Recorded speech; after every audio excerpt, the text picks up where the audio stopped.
Hi everyone, my name is Sheen, and thank you for joining me here today at Midwell. Today we're doing a special episode of A Brief History of Crime on cat burglars, or cat thieves, whichever term you prefer. So the term cat thieves was first coined in 1907 by English newspaper journalists. But of course, cat thieves and cat burglars have been around for quite some time, going back to ancient Egyptian times.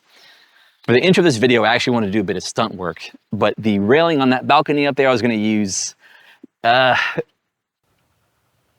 don't think it's going to work. I feel like it may actually. Yeah, we'll just go film it downstairs. All right.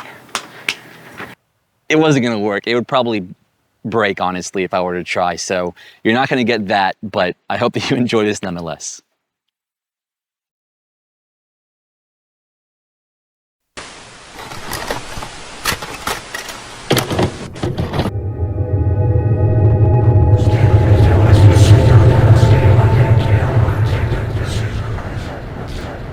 Consider subscribing or checking out our Patreon to support us. The term cat burglar and cat thief are relatively late 20th century inventions. However, the practice has been around for centuries, from someone daring and acrobatic enough to scale a building, to the ancient Egyptian tomb raiders, to the ninja, otherwise known as shinobi.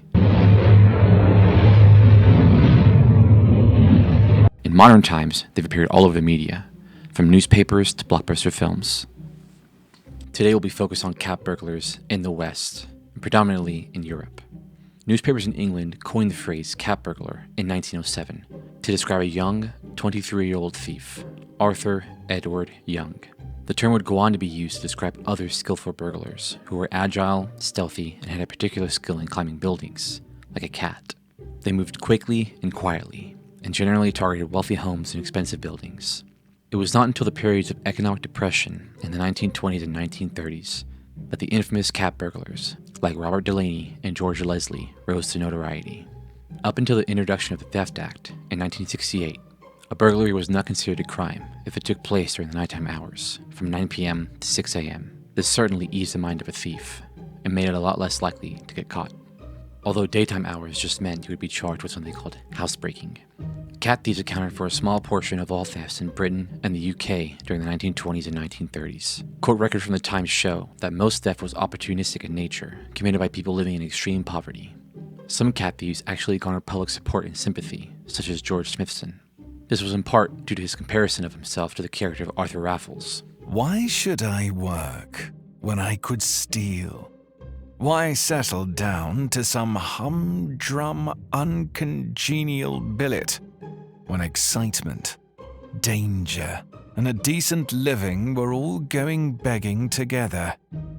A popular character at that time, from the Ides of March, a short story written in 1898, Ernest William Hornick, brother-in-law of Sir Arthur Conan Doyle, the creator of Sherlock Holmes.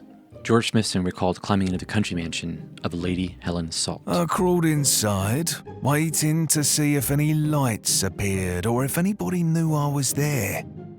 Given a stroke of luck, there were coronets, tiaras, and a multitude of heirlooms and family jewels, as can be found only in the mansions of the old and established families of our land.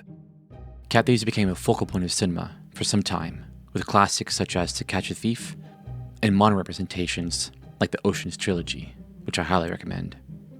I always love that scene with the night fox dancing. Well.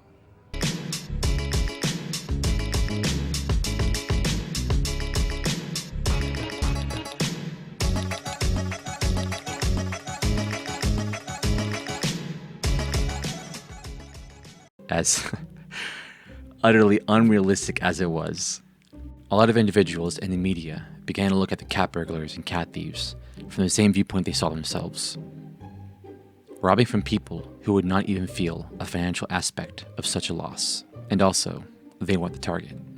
While Smithson and others were committing such feats, others were attempting to cash in on the craze without quote-unquote stealing. Business opportunities arose to install cat burglar-proof window catches, which were aimed to the middle to upper class. There was also George Gray Warnham, an architect who was designing a house with internal drain pipes, which aimed to curb cat burglars' ascent to higher level floors from the outside.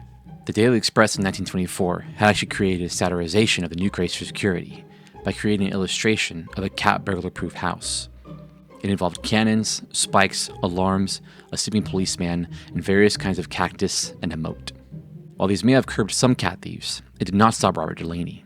Delaney was first arrested in 1925 for breaking and entering into a duke's mansion in London, and he gained a secondary charge for housebreaking at the home of a Lady Northcote. Housebreaking carried a shorter jail length due to being done in daylight as opposed to nighttime. Thanks to these multiple high-ceiling burglaries, Delaney was dubbed the king of cat burglars.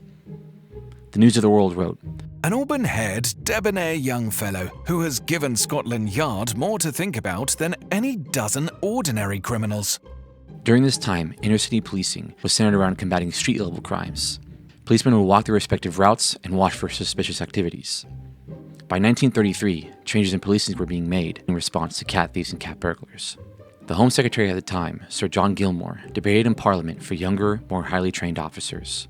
In the end, this led to the Metropolitan Police Act of 1933. This stated that constables were to serve in the Metropolitan Police Force for a fixed period of service of no more than 10 years. As the MP Major J.D. Mills explained, this would ensure that police officers would be alert mentally and bodily to the dangers of cat burglars and cat thieves, who he called the aristocracy of the profession. Rather than focusing on the street, police began focusing more and more on roofs, windows, and buildings. In the modern day, cat thieves do still exist, with examples such as Peter Scott and Bill Mason. We will cover them and others in part 2 of A Brief History of Crime, Cat Burglars and Cat Thieves. If you'd like to support the channel, you can do so on Patreon. You'll get stickers, merch, credit, special access to our Discord server, and you can even become a producer of the channel. Special thanks to everyone who checks out anything that Midrealm does. I appreciate it.